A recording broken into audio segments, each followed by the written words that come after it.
Bismillahirrahmanirrahim. Mehriban ve bağışlayan Allah'ın adıyla ve yadıyla. Bütün izleyenlere, dinleyicilere selam deyirəm. Sağlamlıq arzulayıram.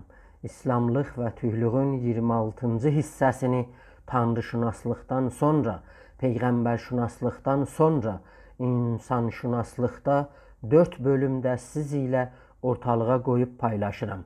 Birinci bölüm insanşünaslığı qıssaca Türkün məfkurəsində, sonra Türk müsəlmanların milli hikmətində qutadğı bilikdə açacaqdır.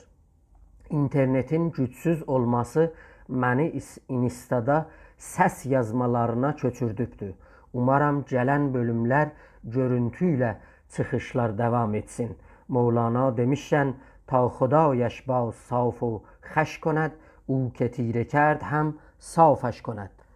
Bəlkə Tanrı safalda, xoşluya, durulda. Mən insanam. Heç bir insani sifətlərlə özgə deyiləm. İnsan özü məqsəddir, amacdır. Onun yaradıcılığı, aracılığı, yanı vəsilə olmağı yasaqdır. İnsan əski zamanlardan dövrlərində, çevrəsində olan şeylərlə çalışa giribdir. Hər şey ona birinci qorxuncul olubdur. Güneş, ay, ulduz, topraq, qar, yağış, gecə, ıldırım, fırtına və digər törəmələr ya pədidələr, insanın yanında tanınmamış pədidələr onun heyrətini, təəccübünü qaldırıbdır. Hər zaman arzulayırdı güclənmək üçün böyük əlləri, iti pəncələri olsun. Xəyal insanların dilini hərəkətə gətirməkdə ən güclü qüvvə sayılırdı. İnsanlar da kələmələr axtarırdılar. Dil kələmələri axıtmalıydı. İnsanın rüyalarının, xəyallarının dilmancı olmalıydı. Dil də ruha oxşar zamanda insanın içərisindən pərdələr qaldırırdı. Kələmələr dilə gəldikcə zehninlə mənanın ilgisini qururdular. İnsanlar duyan qulaqlar, düşünən ağıllar, tutumlu ürəklər axtarırdılar. İnsanlar kələmələrdən yardım almaq əsasında bütün rüyalarını, düşüncələrini, duyğularını, xatirələrini ailəsinə, yoldaşlarına deyirdilər. Əgər kələmə tapanmırdılar, duyğularını dilmanc olaraq sinəsində zəncirə çəkib, sonralarda onu sərbəst buraxmaq üçün sehrə, virdə, zikrə, rəqsə, niyayişə, rəssamlığa, miniatürluğa üz gətirirdi. Umurdu yaşayışın kədərlərini azatsın. Belə çalışda birinci irfani düşüncələr sonralar ayin qalibində din çərçəbəsində düzəlibdir. Zaman sürdükcə onları öz coğrafiyasına uyğun milliləşdiribdir. Təbiətdə olan ənasirlərin ya ögələrin dilini, ruhunu tapanacaq onlarla danışıbdır. Onları sevibdir. Onlardan aldığı ətiyyələrlə bağlı onlardan təşəkkür eləmək üçün ona çeşitli qurbanilər veribdir. Şamanlar ən əski irfani, ayini məktəb yaradanlardan olaraq ən əski tühlərdən olublar. Bəşəriyyətin düz düşüncəsinə, tərsə düşüncədən qurtulmasına həkim kimi çalışıblar. Ana təbiətin dilini, ruhunu tapıb ona etki bağışlayıblar. Seviblər. Türk insan ən əski zamanlardan çaşqın, azğın bir insan olmayıbdır. Şamanlar hər zaman bir mənalı öndər kimin toplum başçılarını yönəldiblər, yüksəldiblər, irəli sürüblər. Xəstə, noxoş ruhları dərman eləyiblər. Təbiəti sevməyi onlara öyrədiblər. Onları səma ilə, rəqs ilə, musiqi ilə tanış eləyiblər. Türk insan əski zamandan çağdaş zamaniyə qədər şaman düşüncəsi əsasında tədbiri bəqaya fikirləşibdir. Tənazu bəqaya yox. Tədbir bəqa, tənazu bəqa ilə çoxlu, bollu fərqi vardır. Qərbin yeni fəlsəfəsində Məsihiyyətlə birləşmiş fəlsəfədə onun ucalan bir budağında şuubiye adlanan axım tənazu-i bəqanı düşünür.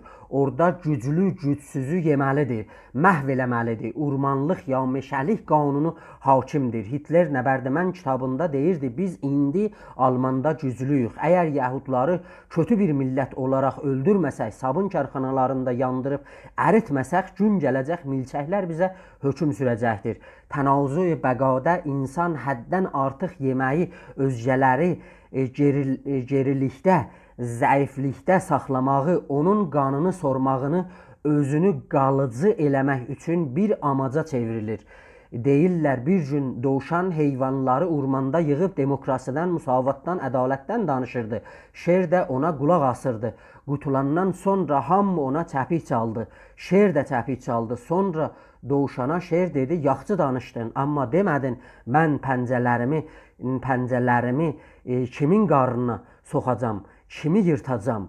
Bu orman qanunluğudur. Türk insan şamanizmdən dərs alaraq bir ağacı kəsməkdən öncə ondan icazə alır. Tədbiri bəqaya fikirləşir. Ona dayanaraq qənaət qavramına çatır. Özgə insanların doymasına, qıtlıqdan qutulmasına, bütün aləmə sülh bağışlamağına fikirləşir. Tarixdə də belə olubdur, indi də belədir. Türk insan Tanrıya da baxışığı yumuşaqdır. İlgisi sevgi əsasındadır. Allah göy Tanrının həmən günəşin yerinə oturarkən onun şəriəti də törəklə yumuşuyur. Belə baxışıqda bizim iki cürə insanşünaslıq varımızdır. Birisi Türkün məfkurəsindən qaynaqlanan insanşünaslıqdır. İkincisi şuubiyə axımının düşüncəsindən, gedişatından, tarixsel davranışığından qaynaqlanan insanşünaslıqdır.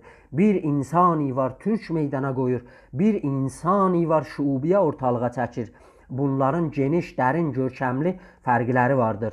Türk müsəlmanların milli fəlsəfəsindən, milli hikmətindən, milli irfanından, milli İslamından qaynaqlanan insanşünaslıq quşqusuz, şübhəsiz şuubiyyənin səlibi, masoni, məcusi, farsi, hindi insanşünaslığı ilə təhcə fərqli deyil, bəlkə qarşı-qarşıyadır. Qutadğo Bilikdə Türk müsəlmanların milli hikmətində insanşünaslıq ağır, dərin yer alır. O kitab hikmətnamə olaraq bütün çalışmaları yaxşı insanı becərtməkdir, törətməkdir. İnsan olmalıdır. Yəni nə? Birinci cildidə səhifə 437-də deyir, sənə bir adamın əməyi keçibsə onu unutma. Ölü kimi hərəkətsiz olma. Ey əsil insan, insanlıqdan əl çəkmə. İnsanlarla hər zaman insanlıqla davran. Kimin sənə bir az əməyi keçsə, sən ondan artığını et. Başqasının əməyinə qiymət verməyən öküzdür. Ey dövlət adamı, yürü, adın öküzə çıxmasın, insanlıq göstər, insana qarşı insanlıqla hərəkət et, insan ol. İnsana bu ad insanlıqdan dolayı verilmişdir. İnsan insanlıqla adını yüksəldər. Birinci çağırış bu kitabda insan olmaqdır. Onu da belə başlayır, deyir, yaxşılıq eləyənin qədrini bil. El sözündə tikəni bilməyən dağı da bilməz, gəlibdir. Sonra gəlir insanlığı məna edir. İnsanlıq Türk insanın milli hikmətində nə anlam daşıyır? Səhifə 445-də deyir, insanlıq dediyim yaxşılıqdır. Bir başqasını yedizdirmək, geyizdirməkdir. İnsan əsli yaxşılığı unutmaz. Köklü adamın könlü bunu qəbul etməz. Eşit gör atalar sözü nə deyir? Atalar sözünə əməl et, onu unutma. Quzum, yəni bərrəm. Ey yaxşı insan, yaxşılığı davam etdir. Yaxşılıq qarımaz, onun ömrü əbədidir. Yaxşılıq nə qarıyar, nə yıpranar, yəni unudular. Onun ömrü uzundur, adı məhv olmaz. Yaxşılığın ən sadə anlamı birini yedizdirmək, geyizdirməkdir. Səhifə 449-da deyir, bu dünyada üç şey insana lazımdır. Kişi üçün bu iki dünyada faydalı şey yaxşılıq etməkdir. Ey xoş əxlaq. İkincisi həya, üçüncüsü doğruluqdur. İnsan bu üç şeylə səadət günəşinə çatar. Bu kitab səadətli insana üçlük rəsm edir. Yaxşılıq, utanc, doğruluq. Səhifə 449-da deyir, əməl-i salih, yaxşı iş, həman ki Quranda gəlir. Yaxşı işi bütün xalq sevər. Qılığı xoş olan da başa çıxar. Hər cür natarazlığa utanc mane olar. Həyasızlıq insan üçün çox pis xəstəlikdir. Xoş davranış və əməli salih insanın hər iki dünyada günü xoş olar. Doğruluq, həya və yaxşı iş, bu üçü kim də birişsə o sevinci tapar. Xorasanlı Yusifdən soruşurlar, insaniyyətin cövhərəsi, iki əsli nədir? Səhifə 525-də belə yanıtlayır. Yalançı insanlar vəfasız olar. Vəfasız adamlar xəlqə xiyanət edər. Eşit, gör vəfalı insan nə deyir? İnsan üçün insanlığın başı vəfadır. Vəfadarlıq Mevlana demişkən, eşq vafist, vafi mixərət, در حریف بی وفا می ننگرد. Sevgi vəfa axtarar, vəfanı alar. Vəfasız hərfə heç vaxt baxmaz. Yaxşılığın içi cövhərəsi nədir? Deyiblər, it kütdən, adam yaxşılıqdan qaçmaz. Yaxşılığın cövhərəsi doğru olmaq, faydalı olmaq, ziyan çatdırmamaqdır. Faydasız adam səhifə 623-də deyir, faydasız adam qardaşın da olsa uzaqlaş. Faydalı insanla dost ol, xeyrini gör. Yaxşılıq necədir? Nə deyən şeydir? Yaxşının halı vətənin necə olur? Elik dedi, yəni şah dedi, yaxşının vəsfi faydalı olmaqdır. Onun xəlqə çox xeyri dəyər. O xəlqə hər zaman yaxşılıq edər. Ancaq sonra adama minnət qoymaz. Öz xeyrini düşünməz. Başqasının xeyrin düşünər. Bunun əvəzində xeyr gözləməz. Ey Aydoldu dedi, bu sözü başa düşdüm. Daha bir sualım da var. Bir sual yenədən soruşurlar. Doğruluq nədir? Mənə doğruluğu başa sal. Doğru olan nədir? İnsan onunla qəlbini necə işıqlandırır?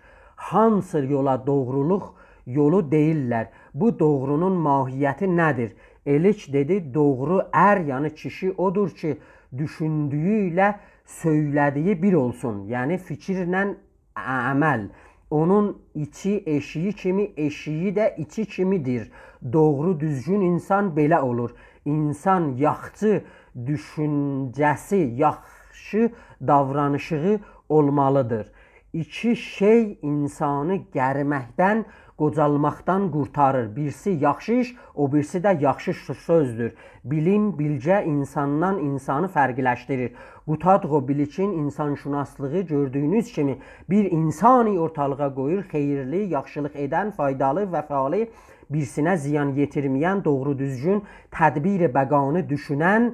Qutadğo Biliçin insanşünaslığı şuubiyyənin insanşünaslığı ilə qarşı-qarşıyadır. Orada bir tənazu bəqaya dayanaraq hikmətsiz, əxlaqsız, yalancı, təhrifçi, faydasız, ziyankar, zülümkar, bəşəriyyətə xeyir verməyən, təbiz yaraldan, təfrəqə salan, insan haqlarını danan, insanları bir vəsilə arac görən, insanşünaslıqla üzbəyüzük. Şuubiyyət Don Kişot kimi Cervantes'in əsərində individualismin eşşəyinə minərək Sancho Panzaları bəşəriyyətin zülmündən qutarmaq üçün liberalizm, marksizm, kommunizm, egzistansiyalist və digər təhrifli qondarmalarla zəlalətə salan termlər olubdur. Haza fərqun bəyni və bəynək. Kimsə öz insanşünaslığına sahib durmalıdır.